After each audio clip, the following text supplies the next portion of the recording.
Assalamualaikum warahmatullahi wabarakatuh.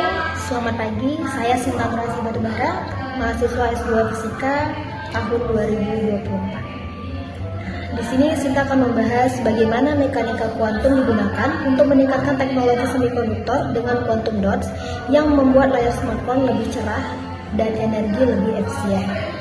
Analisisnya dari hubungan antara quantum dots seperti gambar sini. Adapun teknologi yang digunakan yaitu semikonduktor, yaitu bahan yang memiliki kemampuan menghantarkan listrik di antara konduktor seperti logam dan isolator seperti kaca. Misal, pada quantum dots digunakan untuk membuat handphone lebih cerah dan hemat energi. Hal ini terjadi karena mampu mengubah energi listrik menjadi cahaya dengan efisiensi tinggi. Kemudian, quantum dots memiliki arti yaitu partikel semikonduktor berukuran nano yang memiliki sifat optik dan elektronik unik karena efek mekanika kuantum. Ukurannya sekitar 2 sampai dengan 10 nanometer. Peran mekanika kuantum menjelaskan bahwa pada skala nano, energi elektron tidak kontinu tetapi diskrit, artinya terkuantisasi. Ketika ukuran quantum dots berubah, maka band gap juga berubah, sehingga cahaya yang dipancarkan juga berubah warna. Cara kerja quantum dots pada layar smartphone yaitu 1. Latar cahaya biru digunakan sebagai sumber utama karena biru memiliki energi foton yang paling tinggi. 2. Di atasnya ada lapisan quantum dots seperti gambar yang ada di layar, yaitu quantum dots ukuran sedang memancarkan warna hijau, quantum dots ukuran besar memancarkan warna merah. Kemudian yang ketiga, cahaya biru langsung digunakan, sedangkan cahaya merah dan hijau dihasilkan oleh quantum dots. Yang keempat, kombinasi red, green, blue menghasilkan gambar berwarna penuh dengan kecerahan dan kontras yang tinggi. Energi lebih efisien karena hampir tidak ada energi yang terbuang sebagai panas.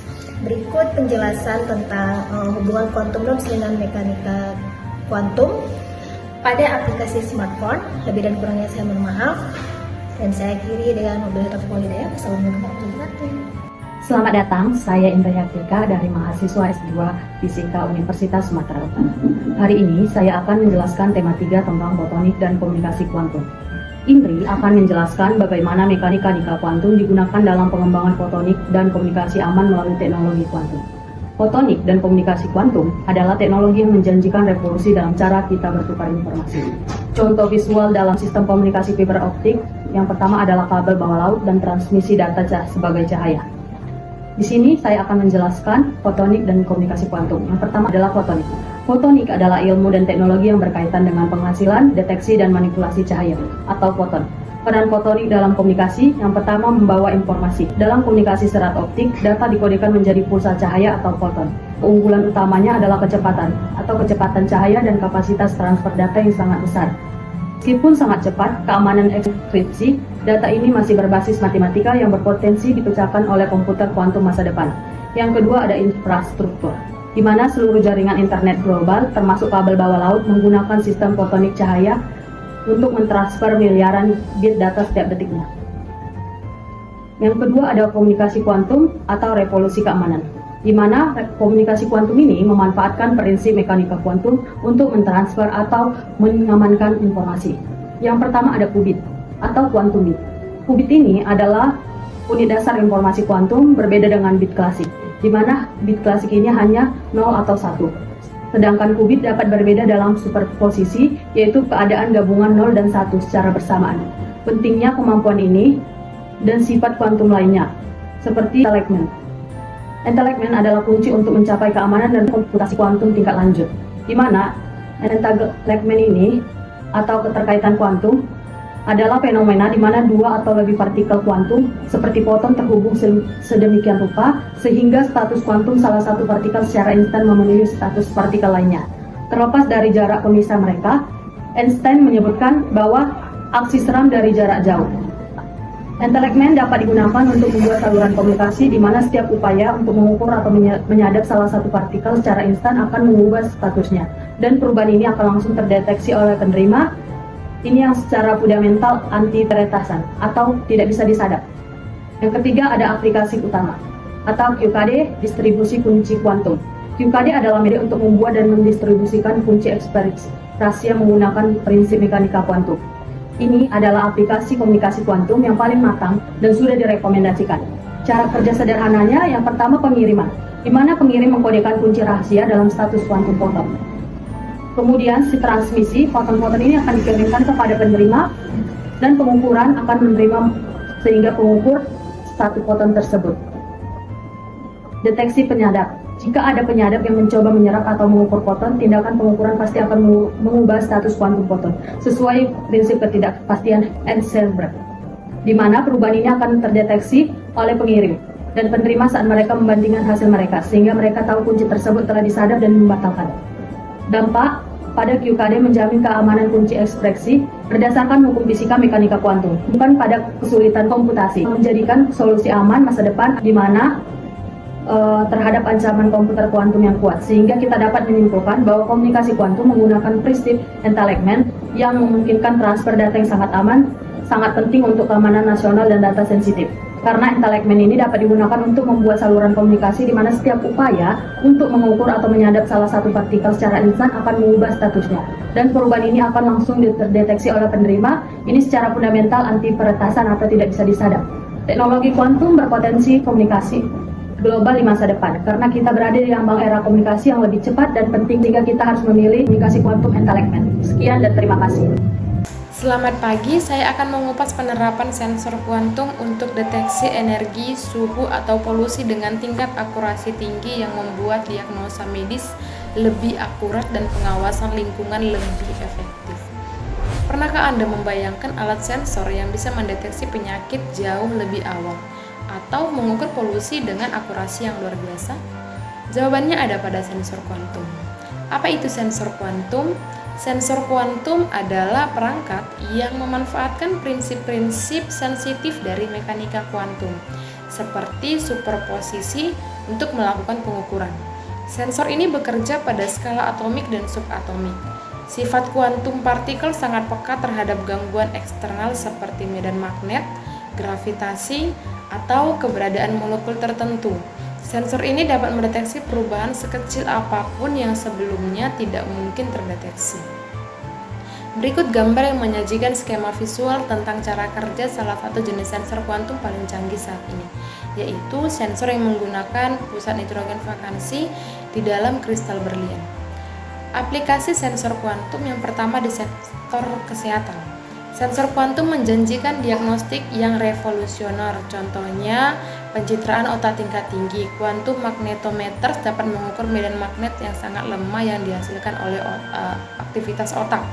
Ini memberikan resolusi yang jauh lebih baik daripada perangkat tradisional, membantu para dokter memahami dan mendiagnosis penyakit neurodegeneratif seperti Alzheimer dan Parkinson lebih dini. Yang kedua, deteksi penyakit non-invasif. Sensor kuantum berbasis NV-Center Diamond dapat digunakan untuk mendeteksi molekul penyakit spesifik bahkan di tingkat sel tunggal. Ini membuka jalan bagi deteksi dini kanker dan pemantauan kondisi medis secara real time dengan akurasi ekstrim. Aplikasi yang kedua di bidang lingkungan. Sensor kuantum menawarkan cara baru dalam pengawasan dan pemetaan. Contohnya yang pertama, pemantauan polusi udara dan air. Sensor gas kuantum memiliki kemampuan untuk mendeteksi konsentrasi gas berbahaya bahkan pada tingkat jejak yang sangat rendah. Hal ini krusial untuk memantau emisi industri, mendeteksi kebocoran gas metana, dan memastikan kualitas udara yang aman. Yang kedua, survei geofisika dan lingkungan bawah tanah. Quantum gravimeters dapat mengukur variasi gravitasi bumi dengan presisi tinggi. Ini digunakan untuk memetakan struktur bawah tanah, menemukan sumber air atau mineral yang tersembunyi, atau bahkan memantau pergerakan air tanah atau intrusi air laut, yang sangat penting dalam manajemen sumber daya air dan mitigasi bencana. Ilmu kuantum membuka peluang besar dalam pengembangan teknologi ramah lingkungan dan kesehatan. Sekian dari saya, terima kasih.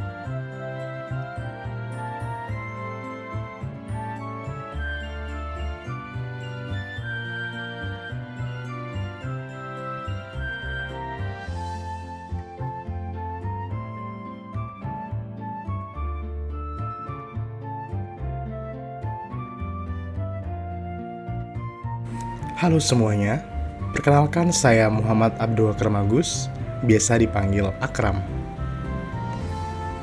Pernahkah kamu berpikir apa yang menghubungkan energi matahari yang kita nikmati hari ini dengan dunia yang super kecil, dunia atom atau elektron?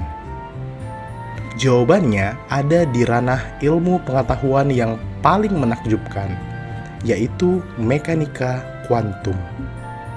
Ini bukan sekedar dari teori fisika yang rumit, namun ini adalah kunci untuk membuka potensi penuh energi terbarukan di masa depan kita.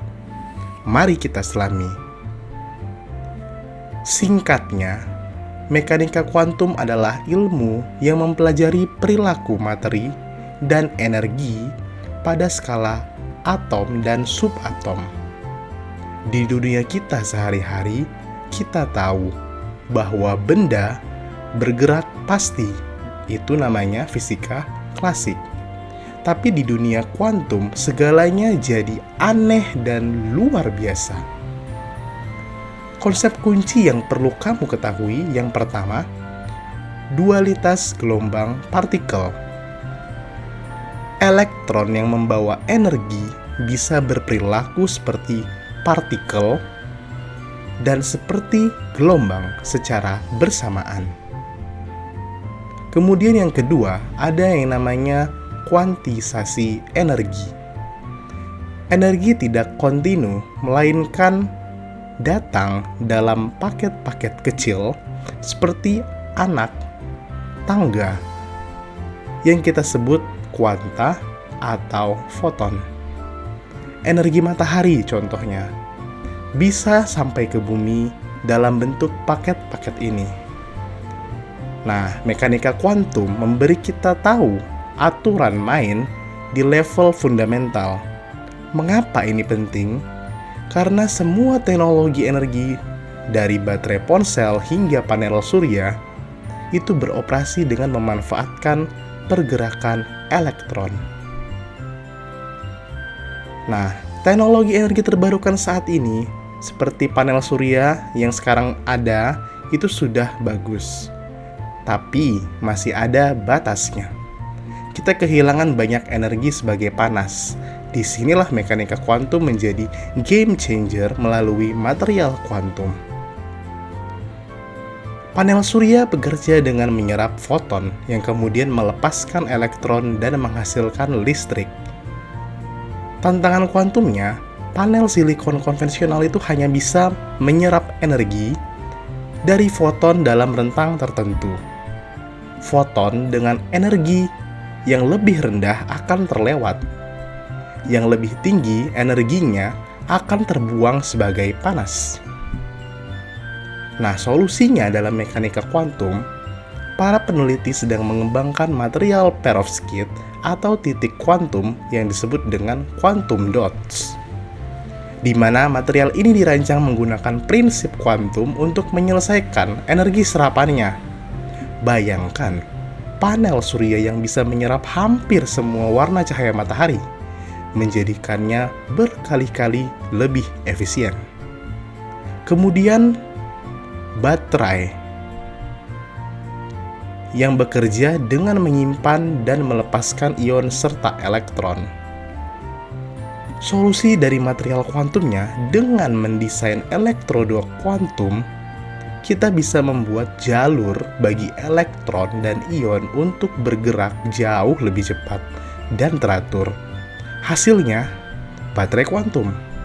Baterai ini berpotensi mengisi daya dalam hitungan menit, bukan lagi jam, menyimpan lebih banyak energi dalam ukuran yang lebih kecil, dan jauh lebih awet dan tahan lama dari baterai sebelumnya.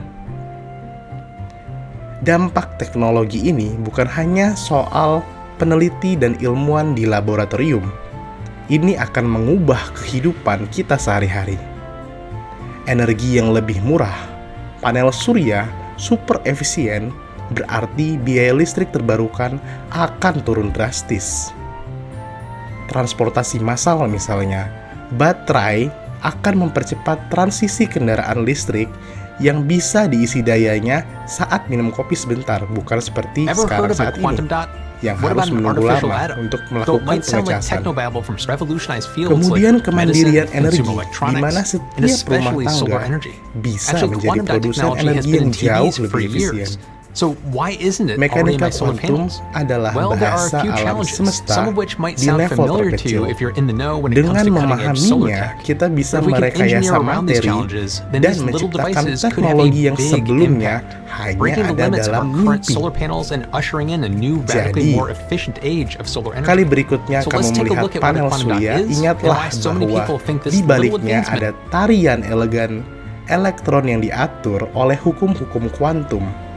Sains bukan hanya teori di buku, tapi adalah fondasi masa depan energi yang lebih bersih dan berkelanjutan bagi kita semua.